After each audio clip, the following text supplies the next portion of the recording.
Hey everyone, Michigan here, welcome back to the channel, and this time I have a Vickers 3 replay for you, courtesy of myself actually. I've managed to get a great game in the Vickers that showcases everything I like about this vehicle, and I'm going to show it to you. So I am here on the north side of the Fisherman's Bay map in a tier 10 battle with quite a few TDs, including several TDs that have great HE rounds, and if there's one thing this tank doesn't like, it's HE rounds. So we're going to have to keep an eye out on that. We're just going to change the display here so we can see everybody who's in it, as that will become a little pertinent later with one of the players on our team, unfortunately. So I'm heading over here to the Classic Sniper Perch. I like to keep the minimap a little smaller in replays, as the main focus is on the gameplay, and nobody wants a giant map over in the corner. Maybe we'll keep it on the second to top level so that you can keep tabs on what's going on. So the majority of the team has decided to go to the 1-2, which isn't great, but at least we have a mouse on the 7 line.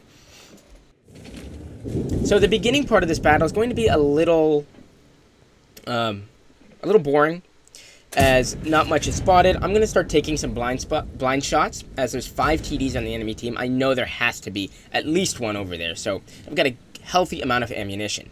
One of the things I like to do in the Vickers that I've done so far, fortunate miss there on the Foch, you start to have high expectations with this tank, as you'll start to see. But luckily we're going to connect on that one. I like to take a decent amount of HESH rounds. Now this tank has great HESH. It's high explosive, believe it or not. It isn't HESH, but it does have HESH-like capability. So it is a 105mm penetration with 480 alpha. So you sort of get the alpha of, I believe a Badger has 480, or it might be 560. But I'm not sure. Enemy Vickers pops up, and that's one thing you definitely don't want to do in the Vickers. Driving straight in to begin with isn't the greatest in this vehicle. Now, it does do well on the front line later on, where you can just out-DPM everybody. Now, I'm trying to line up against this FE405. I can tell that he's sort of halfway up the mound, but I think I was actually a little too low, so I aimed slightly higher, still no connection. And I would have known if I had hit him, because he is within render. Vickers pops back, and just look at that shell speed. Managing to squeeze that in. These APCR rounds have 1,540 milliseconds, and I actually highlighted that, meters per second. I actually highlighted that in my 2-minute tank review, which just came out yesterday. If you haven't checked that out, go take a look. 4,005. Now, I did put intuition on my crew, so I must have messed something up there, because the intuition isn't actually working, and that's going to give me some trouble in this battle, as I really need to swap between heat and the APCR rounds. So one of the things I really like about the Vickers is just take a look at the turret traverse. It's incredibly quick. Now, I don't have the numbers for you, but you don't need to know the exact statistics to know that this is quick. If you're comparing them, then, based off of numbers 52, 53, right, then you're thinking too hard about it. The turret swings around really fast, the traverse speed on this tank is amazing, and that allows you to reacquire targets super easily. Now you can see I'm swapping to a heat round, and it's a little annoying to me because this mouse is about to turn his turret, and so because I don't have my intuition up, it's hard for me to get any real green there. Now I could have fired a little early, but I was waiting to make sure I could get his lower plate. Now that was a round that I wish was APCR, but luckily it goes through. The heat rounds on this tank have 1,240 meters a second, so I just barely clipped the back of his tank. The APCR round would have been much better, but even with intuition, I don't think I would have been able to do anything. So up to 2,400 damage now, and I knew that mouse was going to spot me. I throw one to his track. Mouse has good track health, and nothing's going to really happen there, except I'm going to take a hit from the Sentai-X, taking my first damage of the game, hit points that I may or may not need later. So I'm going to go back to this initial position, and then on side, I'm going to go straight through, and I'm going to work an interesting spot here. Now, because of the Vickers' decent camera rating, remember, it's a little bit worse than a Leopard, you can actually do some sort of sneaky things, like sort of pop up here. Now, this mouse is going to light me, and I am not going to get spotted. I'm going to get spotted by the mouse, but I'm not going to get spotted by any of those 3 mediums in the middle. Now, I'm debating whether I should have fired APCR here, because I'm still not understanding exactly what shell to use when against these various armor types. I think the 268 pen would be fine against it, but I know heat will definitely go through the side of that mouse, and given that our team is down 2 tanks as well as 2,700 HP, figured I really do need to make sure this mouse dies, and 28 HP I think that was a heat round right to the side. I may have swapped. Yes, it was heat rounds, and I had a APCR queued. So that puts us up to 3,600 damage. Our team's still down 3k, but we've pulled it back from being down 2 tanks to 1 tank. AMX M4 there. I'm looking around. I feel like I should be able to see him. There it is. I believe there was cover in the way, and that Stirrup just shot it down. So I'm going to get a nice tracking shot, 410. Nice high roll there. The Vickers normally hits for 390 on average. And that puts us at the 4k mark. Looking around, you can just see how flexible this gun is. But the issue is we have now... Our team only occupies the 190. Unfortunate miss on that Vickers. I was really hoping I would be able to hit that. Again, in most tanks, I don't think I would be able to reacquire the target that fast. And great shot there. I'm going to give myself a pat on the back for that one. Going through some cover into the turret of the enemy Vickers, hitting him for 73 and finishing him off for kill number 2. Those last 2 kills have gotten us, about 100 damage total. But kills are super important. So we're only down 2,600. We've pulled the kills back. But the enemy team seems to almost have a caller because they've all grouped up and they're getting ready to push the south. And that means I can't stay here. What I'm really hoping is that I can get some pot shots at maybe these enemies being slacking a little bit and trying to come over the top. But it just isn't going to happen. So instead, I'm going to have to pull back to the position I started, or moved up to, with this IS-7. And we're going to have to defend against these enemy vehicles who are coming from the south. Now, this is a bush that I really liked here. And actually, I'm going to play this bush almost for the remainder of the battle. And this is where the just massive DPM of the Vickers is really going to come into play. So putting one into the side of the 183.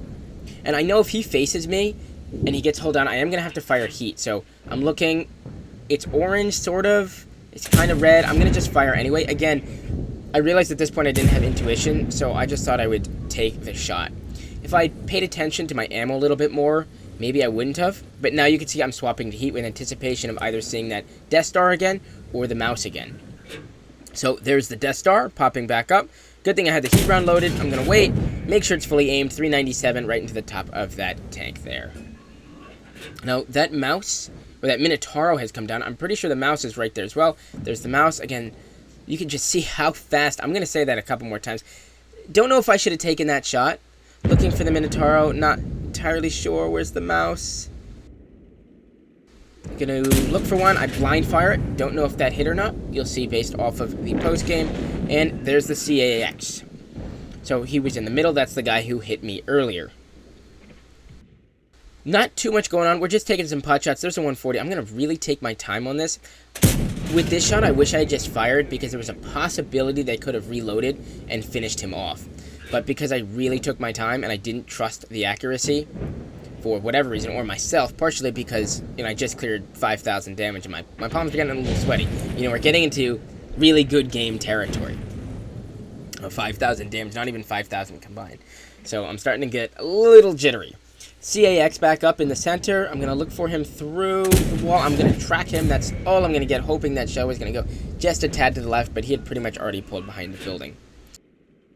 They're getting a little antsy down there on the south side. We're only down 1,500, 1 tank.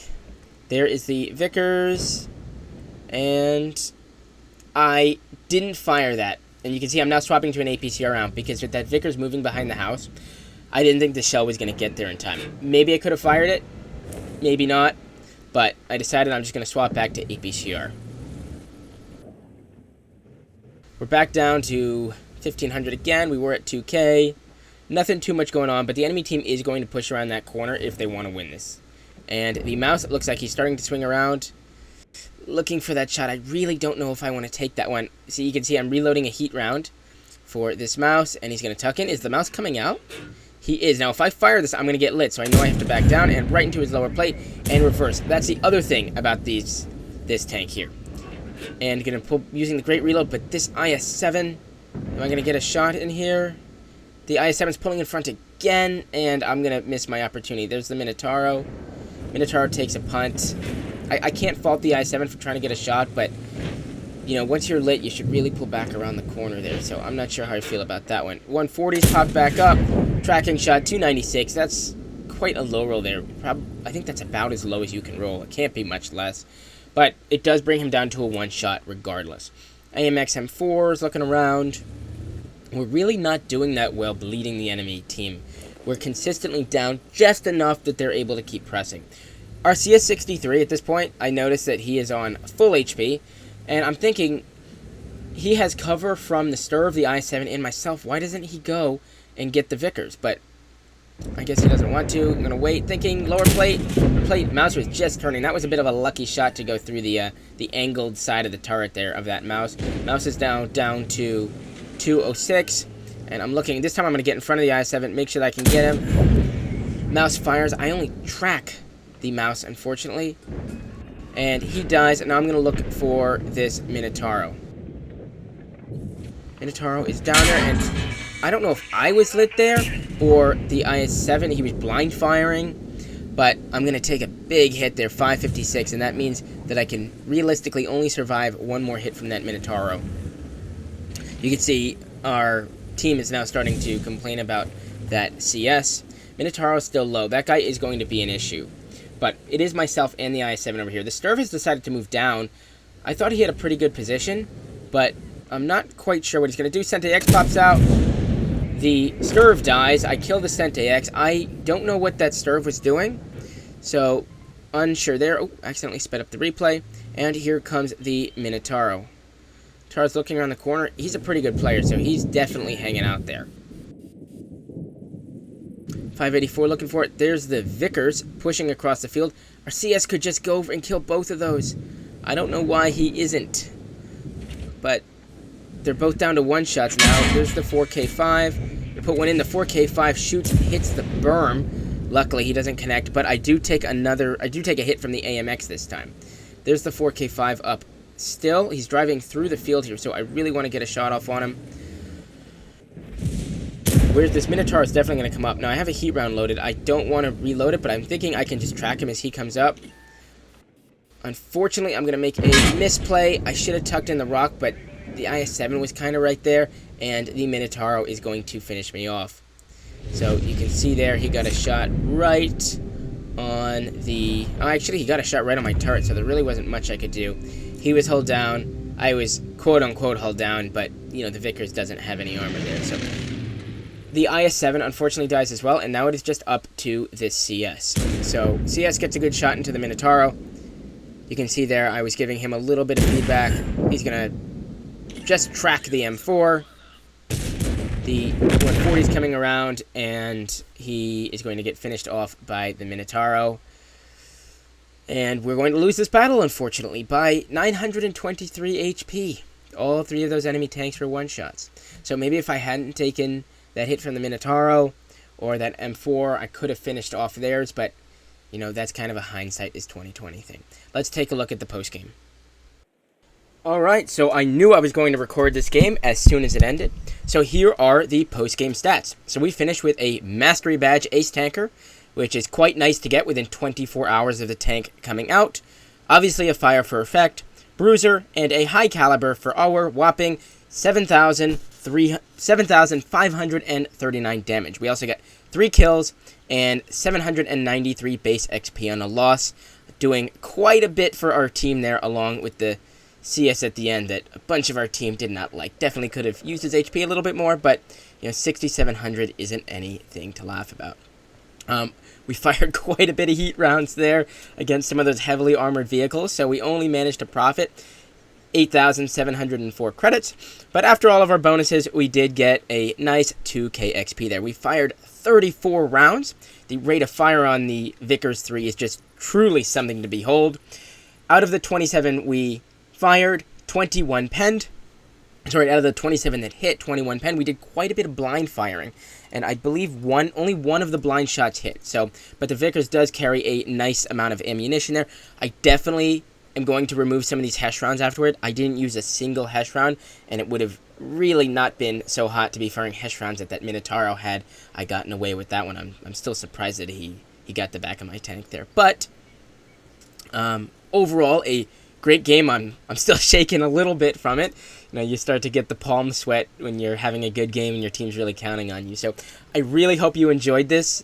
and maybe you can get an idea of what the Vickers is able to do. We didn't drive that far, but we definitely kept our gun firing.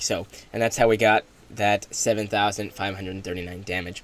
This vehicle, or this replay, really showcased accuracy, the aim time, the traverse speed, just the amazing gun handling that you're really not going to get from any other tank. And the more I play this, I haven't played too many battles in it, but the more I realize this isn't a Leopard. This is something entirely on its own. So if you agree with me, let me know. If you still think you're still in the Leopard committee, let me know as well. Tell me why.